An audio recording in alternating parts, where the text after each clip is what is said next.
Chegamos agora ao capítulo 10 e antes de começarmos eu quero te fazer um convite especial. Se você ainda não é inscrito aqui no canal, se inscreva agora e ative as notificações para que você receba cada novo conteúdo que liberarmos. Aqui no canal, todas as manhãs nós temos o Eu Profetizo, para que você comece o seu dia declarando a palavra de Deus. E à noite, a nossa devocional, onde juntos aprendemos a nos conectar mais profundamente com o Espírito Santo de Deus.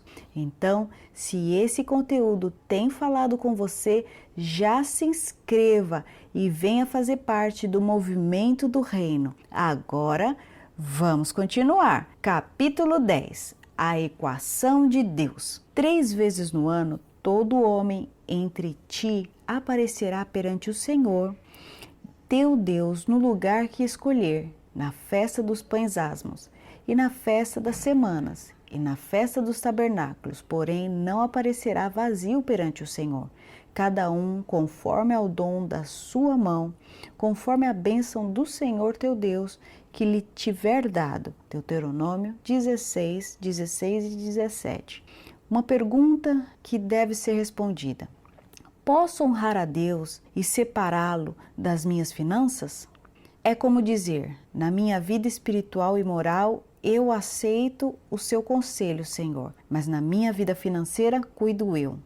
Obviamente, não acho que exista um cristão que ore dessa maneira, embora, quando não damos o que ele nos pede, estamos isolando o Senhor das nossas finanças. O dízimo não é um pagamento obrigatório a Deus. É a maneira que ele tem para testificar no mundo espiritual. Quando não há dízimo ou ofertas no altar, deixamos Deus sem argumentos para nos defender das acusações de Satanás. Imagine o diabo acusando você diante de Deus. Não pode abençoá-lo, pois ele não crê em você, nem na sua bênção, pois nem uma mínima parte te entrega. Por causa da acusação de Satanás, é que temos o céu fechado sobre nós e Deus tem que segurar a sua provisão sobre o que não dizima.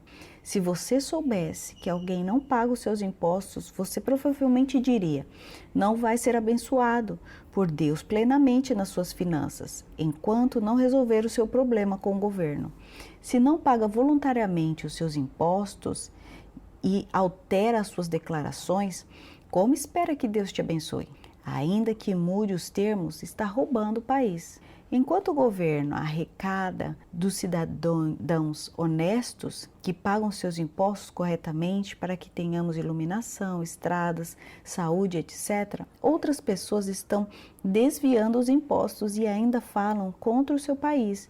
Isso é simplesmente um roubo natural e espiritual, pois a Bíblia ensina: dará a Deus o que é de Deus e a César o que é de César. Concordamos que devemos pagar os nossos impostos, mas nesta mesma passagem também diz que devemos dar a Deus o que é de Deus. Deus é como o governo, pois Ele é governo, o Rei dos céus, o reino dos céus, e não nos deixa largados, mas nos coloca limites para que tenhamos uma base no dar.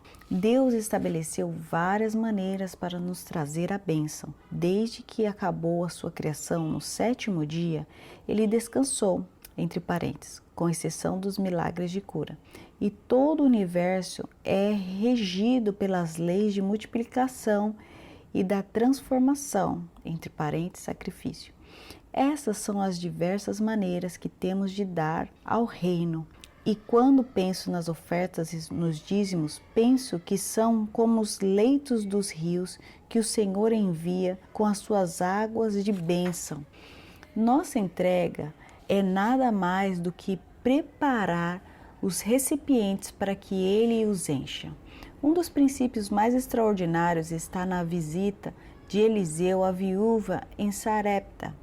A Escritura nos diz que ela só tinha um pouco de azeite e que o seu credor viria para levar o seu filho preso.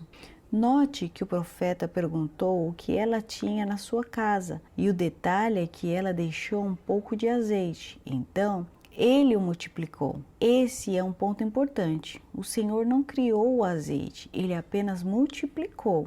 Talvez a pequeníssima porção que lhe restava, mas que foi o suficiente para multiplicar até que superabundou e então parou.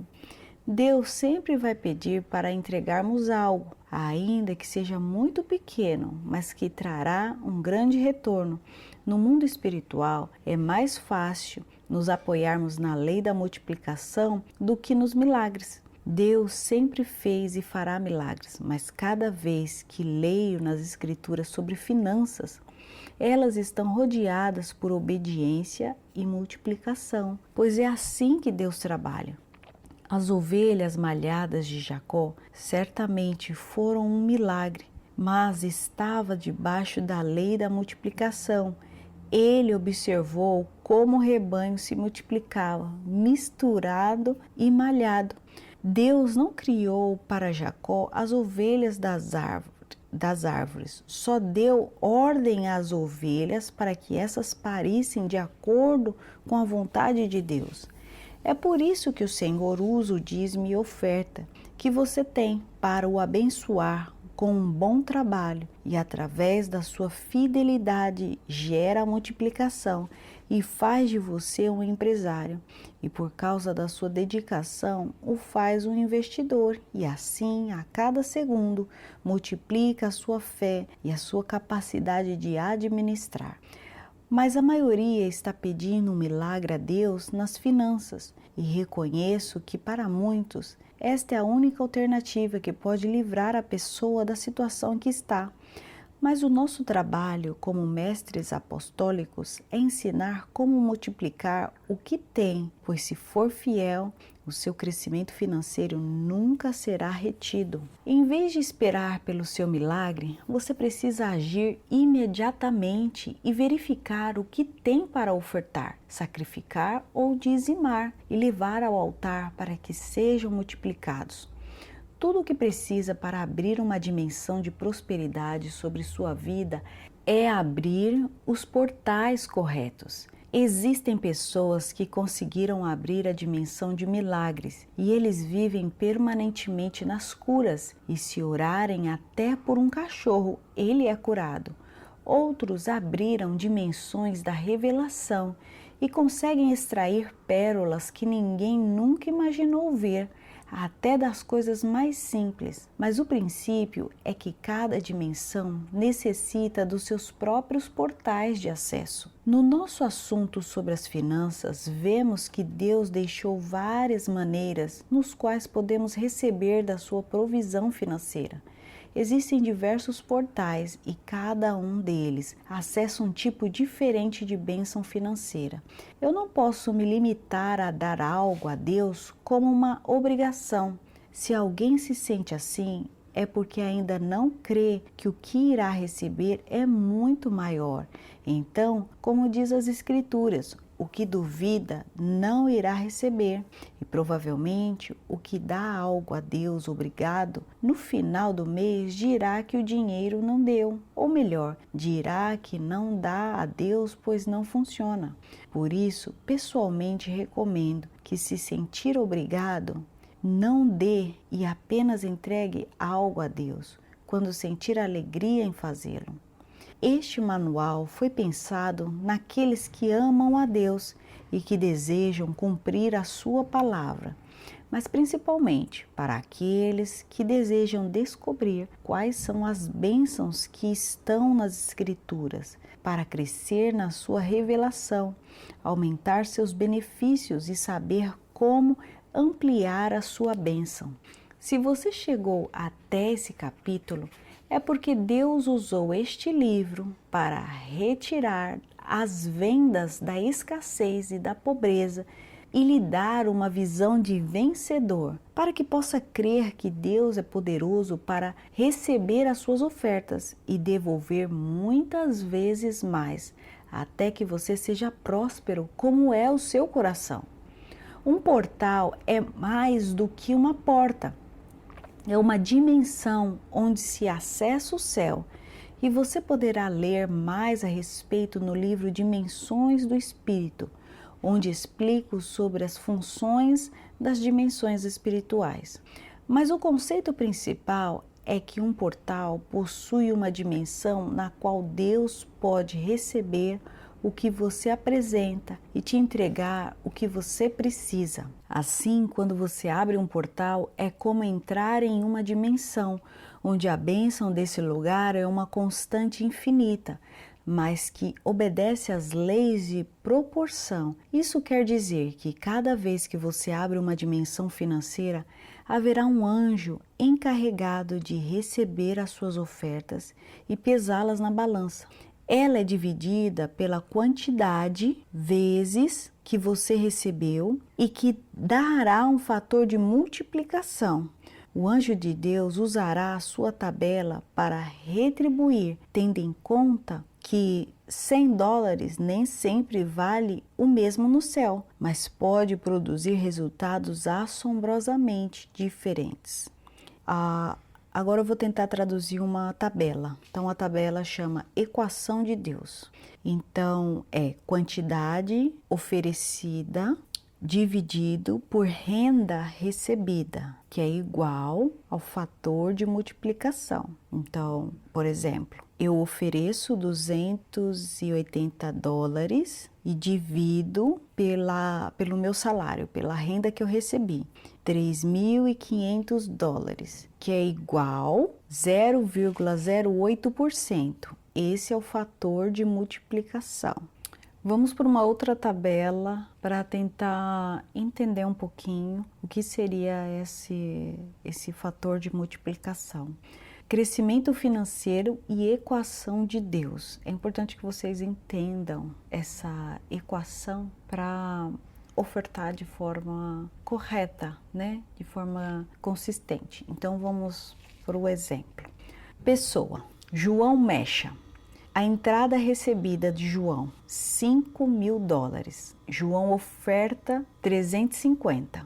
Paulo Pocafé, ele recebe um salário de 8.500 e oferta $85. Vitória Abundante, ela recebe um salário de $3.500 e oferta 420.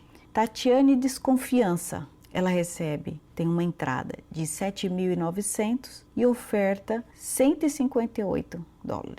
Edgar Boa Fortuna, ele tem uma entrada, né, de $7.000 e ele oferta $350. Vamos para as porcentagens. Então, João Mecha, que recebe 5.000, ofertou 350, fazendo a equação de Deus, que é a quantidade oferecida dividido por renda recebida, que é igual ao fator de multiplicação. O fator de multiplicação do João Mecha foi de 7%, que é 350 dividido por 5.000, que foi o que ele ganha de salário.